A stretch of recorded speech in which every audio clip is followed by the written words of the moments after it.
Video ini hanya untuk mereka yang punya logika. Bagi yang tidak punya logika, skip aja. Apakah Presiden Soeharto layak dapat gelar pahlawan nasional? Saya ingin tanyakan ini pada Anda.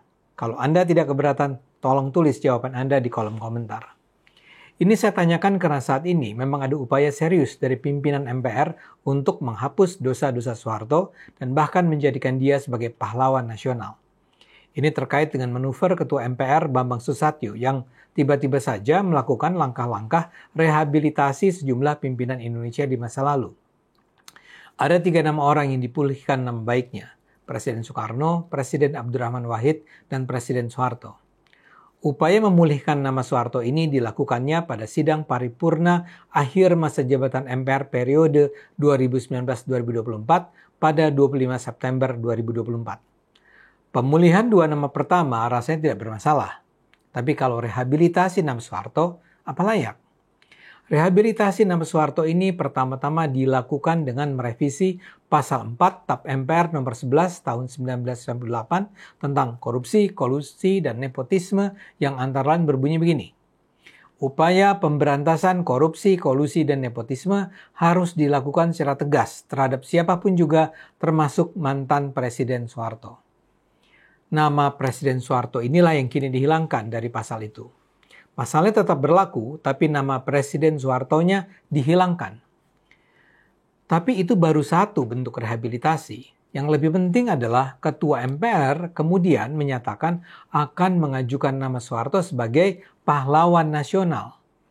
Pada 28 September, Bambang mengatakan kepada putri-putri Soeharto bahwa rasanya tidak berlebihan sekiranya mantan Presiden Soeharto dipertimbangkan oleh pemerintah yang akan datang untuk mendapatkan anugerah gelar pahlawan nasional. Perwakilan keluarga Soeharto, Titik Soeharto, dan Tutut Soeharto sendiri menyatakan mengapresiasi langkah MPR dan juga menyampaikan permintaan maaf jika ayahnya melakukan kesalahan selama memimpin bangsa selama 32 tahun. Tutut menilai sepak terjang Soeharto selama menjadi presiden adalah demi kepentingan bangsa dan negara. Setelah sekian tahun lamanya, katanya, akhirnya ada yang menyadari dan mengatakan bahwa yang benar itu benar dan yang salah itu salah dan persatuan itu lebih penting daripada dendam kesumat.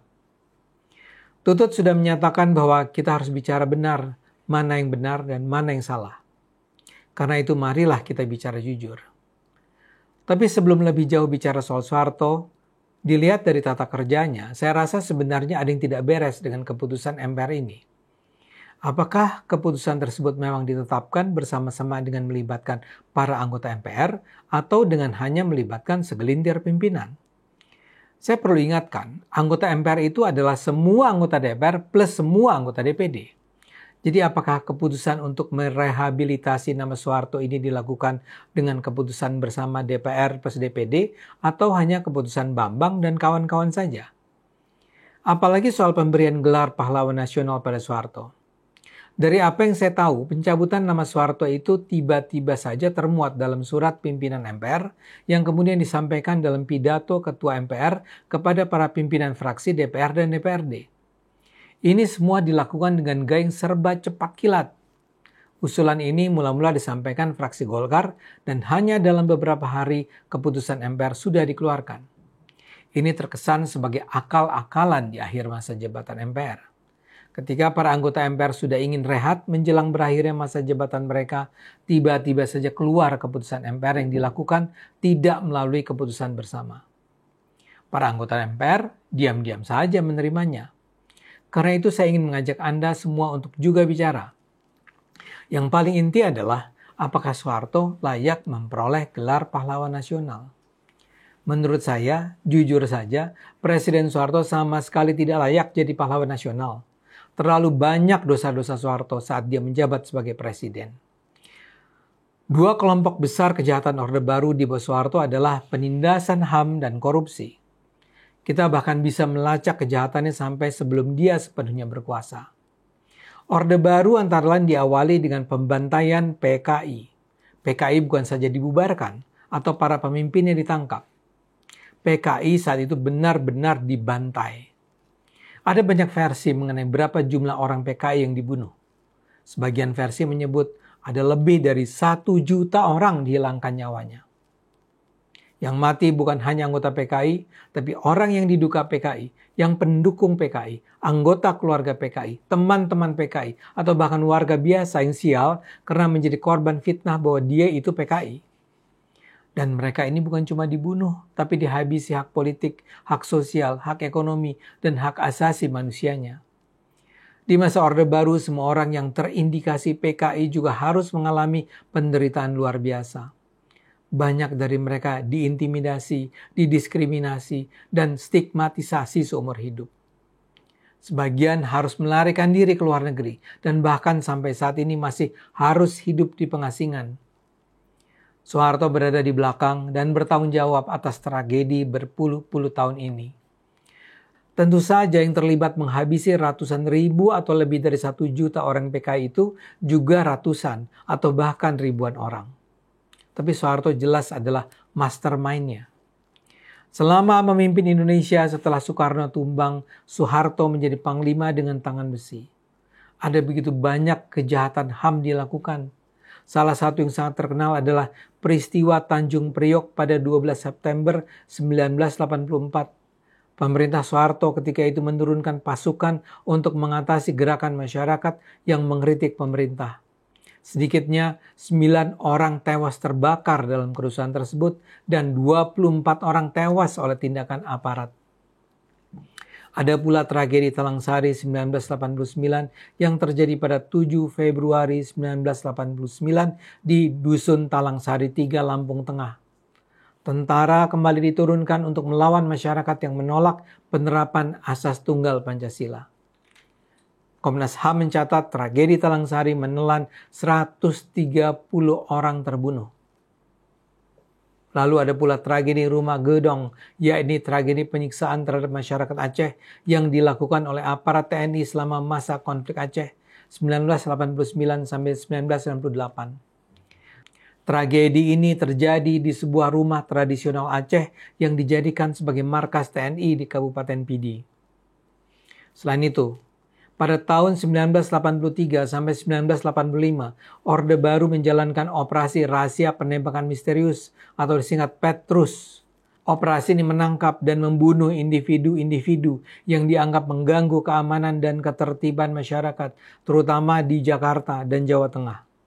Sekitar 700 warga sipil dibunuh dengan sekitar 400 diantaranya tewas akibat luka tembak. Para korban Petrus berulang kali ditemukan dalam kondisi tangan dan leher terikat, banyak yang dimasukkan ke dalam karung dan ditinggalkan di pinggir jalan, rumah, sungai, laut, hutan, atau kebun. Di bawah Soeharto, kebebasan sipil juga diberangus, surat kabar dan majalah ditutup, dibredel. Para tokoh oposisi ditangkap, dihilangkan, dihabisi hak politik, ekonomi, dan hak asasinya. Partai politik dibubarkan atau juga digabung-gabungkan sehingga hanya ada 3 partai politik di Indonesia, Golkar, P3, dan PDI. Organisasi mahasiswa seperti Senat Mahasiswa dan Dewan Mahasiswa dibubarkan, para pemimpinnya ditangkap. Demonstran dipukuli atau bahkan ditembaki. Diskusi dan seminar digeruduk oleh aparat keamanan. Tanah rakyat dirampas. Lawan bisnis keluarga Soeharto juga dimatikan hak hidupnya. Dan seperti tadi saya katakan, selain soal pelanggaran HAM, tentu kita harus menyebut kejahatan korupsi Soeharto. Perserikatan Bangsa-Bangsa PBB pernah menerbitkan dokumen penelitian tentang korupsi di zaman Orde Baru berjudul Stolen Asset Recovery atau pemulihan aset yang dicuri. Dokumen PBB itu menyebut Soeharto sebagai diktator paling korup di dunia. Salah satu teknik korupsi Soeharto adalah melalui yayasan yang dibentuknya. Pada 1976, Soeharto mengeluarkan peraturan Presiden nomor 17 yang menetapkan 5% sisa laba bersih milik bank pemerintah harus disumbangkan ke yayasan-yayasannya seperti Super Semar, Darmais, dan Dana Abadi Karya. Dana yang terkumpul ini yang digunakan Soeharto untuk memperkaya diri dan keluarganya. Pada 2018 misalnya, Mahkamah Agung sudah memutuskan bahwa Yayasan Super Semar melakukan tindak pidana penyalahgunaan keuangan negara. Kerugiannya mencapai 420 juta dolar Amerika Serikat. Itu baru satu yayasan di antara 7 yayasan lainnya. Melalui antara lain dana inilah putra-putri Soeharto menjadi kelompok usaha raksasa. Setidaknya ada 5 grup perusahaan yang mereka kuasai.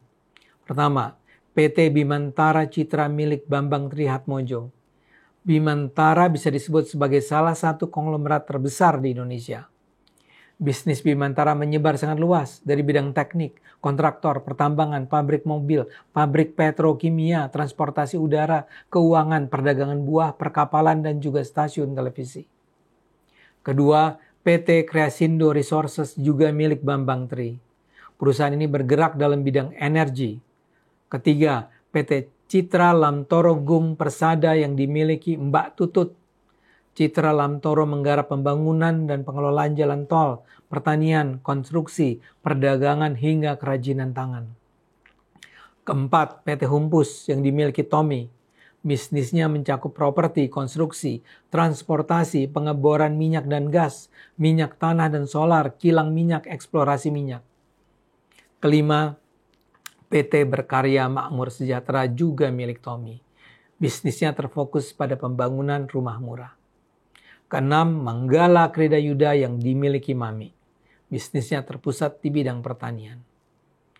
Karena itu sering dikatakan bahwa sampai saat ini putra-putri Soeharto itu tetap masuk dalam jajaran orang-orang terkaya di Indonesia. Saya atau Anda masih bisa memperbanjang dosa-dosa Soeharto. Tapi dengan yang saya sebut tadi, saya berharap Anda paham mengapa saya menganggap Soeharto tidak layak jadi pahlawan nasional. Mbak Tutut kan minta kita bicara jujur. Karena itu kita harus jujur membicarakan pelanggaran HAM dan korupsi Soeharto. Dan kita harus jujur mengatakan Soeharto sama sekali tidak pantas menjadi pahlawan nasional.